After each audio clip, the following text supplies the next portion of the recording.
Okay, so someone on Tumblr was asking me how I shade my art, so I wanted to make a video. This is entirely unscripted, so where to start? You have your drawing. I have 5 colors here. I have every color in a different layer, like here's the skin tone layer, here's the hair layer, the pants and the hoodie, etc. What I would do then is lock the transparent pixels. I'll take the base color. I'll pull it down, like to the lower right-hand corner to try to get a bit of saturation and having a darker value. And what I like to do is I like to go back and forth on the hue wheel. I tilted it more towards red here. When determining where the lighting is coming from, I just pick one of the corners. All the pens that I'm using are default pens in Clip Studio Paint, so don't worry about having to scour the asset store or anything, or looking for links and downloading them. It's all here. I use the calligraphy pen because it has this broad edge to it, but you can still, like, get in those tiny cracks.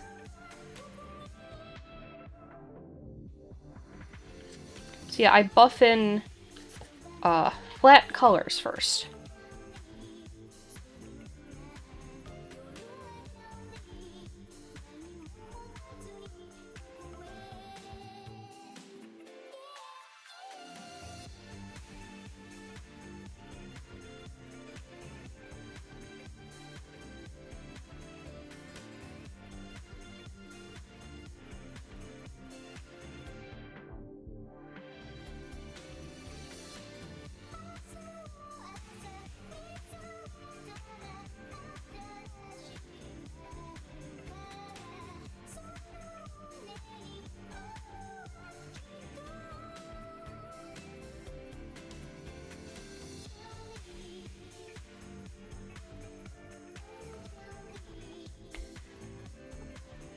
What my art teacher has told me is that your shading doesn't need to be 100% accurate with the light source.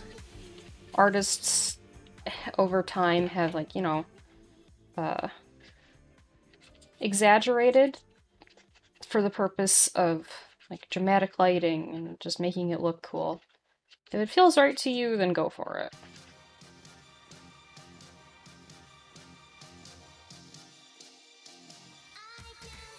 So now that we have this initial color down, I will do the thing again where I pull to the lower right.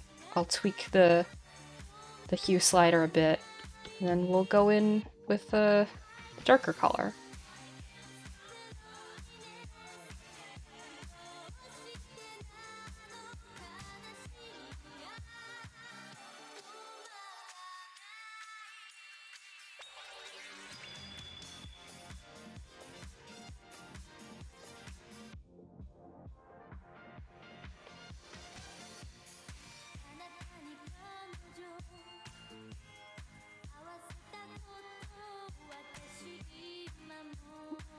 So you know, take the darker color down a bit, tweak the hue slider.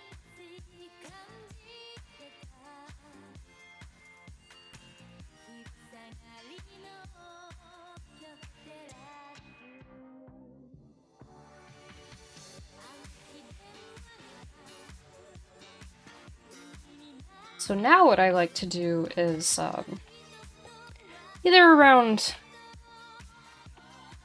one of these two colors, I like to go a bit darker, a bit more saturated, but then, you know, go more towards yellow orange.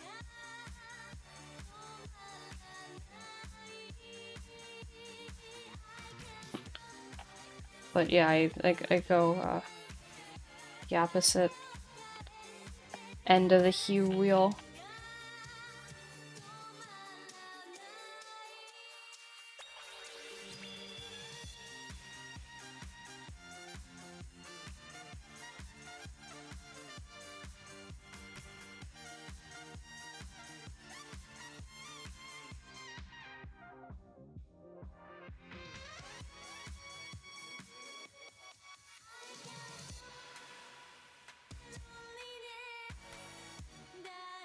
So now that we have these like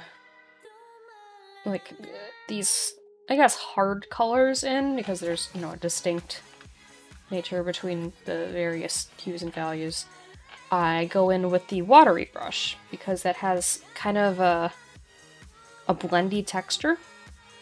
So I'll take one of the two colors that I'm blending together, and I'll have kind of a big brush, and if you look at my my hand, if you were to look at my hand, you would see that I'm doing kind of circular motions. So I'll go over that once, and then in the blending area, I'm going over that again, and just making these little swirls.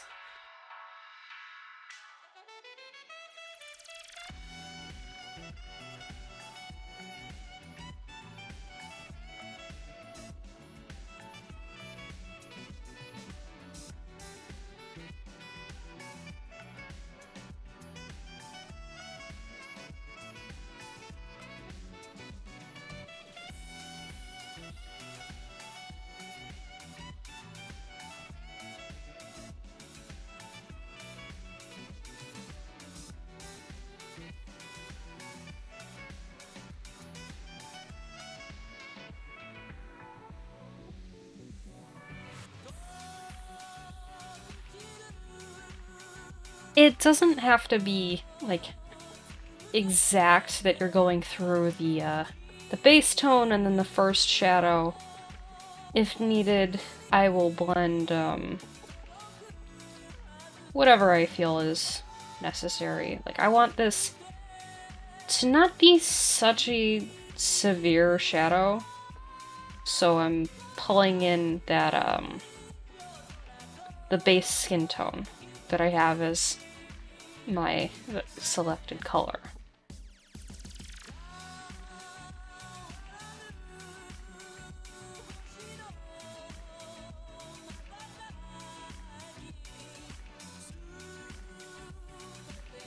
Because I don't want these shadows to be as intense, I'm just using the base color and the first shadow. I'm going back and forth with that.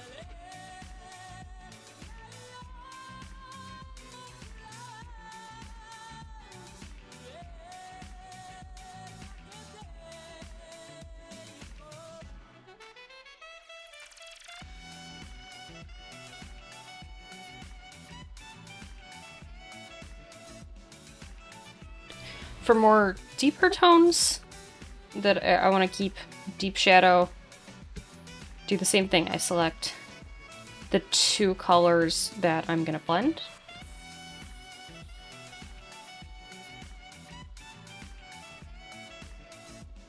This more yellowed tone in the middle, I don't...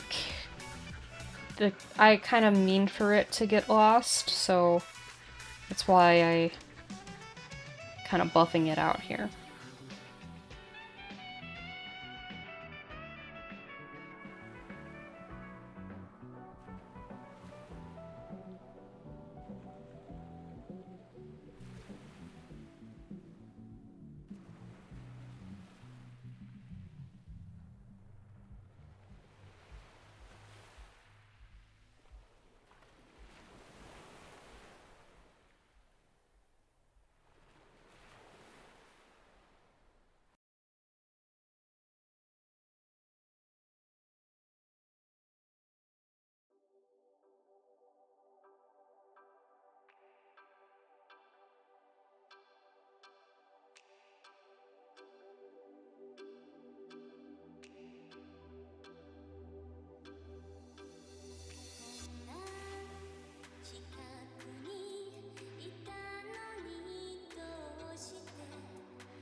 If needed, you know, kind of pull the color in with long strokes. But I really like kind of buffing it out with circular shapes. In my drawing class at my college, I've been using charcoal. And with charcoal, you use a blender stick. You sometimes, if you want, I guess. I don't know. I use it. So I use a blender stick, and that requires buffing out shapes with the charcoal, and I make little circular motions. So I'm kind of applying that to my digital art. Now, digital art and traditional art, it's no one-to-one in terms of like transferring your skill over. I actually had a conversation with my professor about it. He was saying that he tried out digital art, but he didn't like that you couldn't feel the texture. He really likes using linen for his canvas, and he said, like, I don't like that there's no linen texture. This was back in the 90s, he said. It was like before I was even born, oh my god. But his friend was into digital art and wanted him to try it out. But yeah, there's each medium has its pros and cons.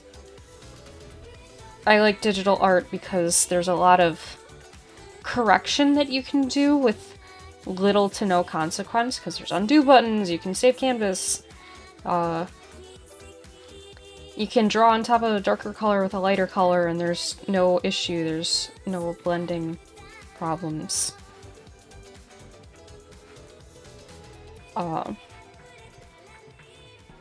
But tools work really differently. So play with the settings with your brushes, see what works for you. Yeah, do that. I don't know, I'm just going, this is casual time. How about we try some ASMR? I'll whisper right into the microphone. I'm not actually gonna do that.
I'm adjusting with the airbrush right now, just because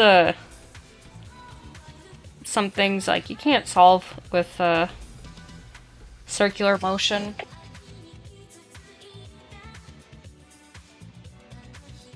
With hair and other tones, I tend to go a bit more bold, I guess, with my hue choices.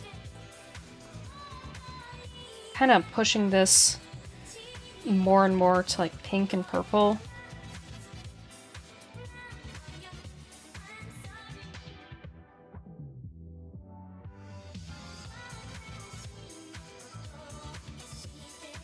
This isn't really going to be, you know, the final color choice, but it would then later provide, you know, hints of these reds and purples.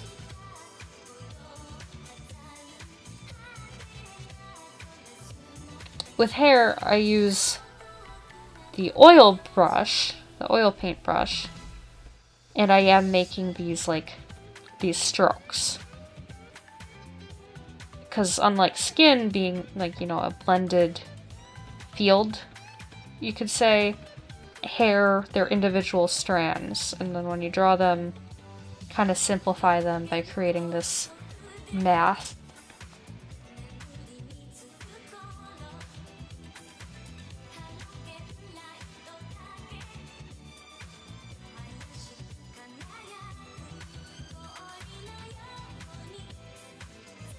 So, I'm not gonna finish this drawing in this video today.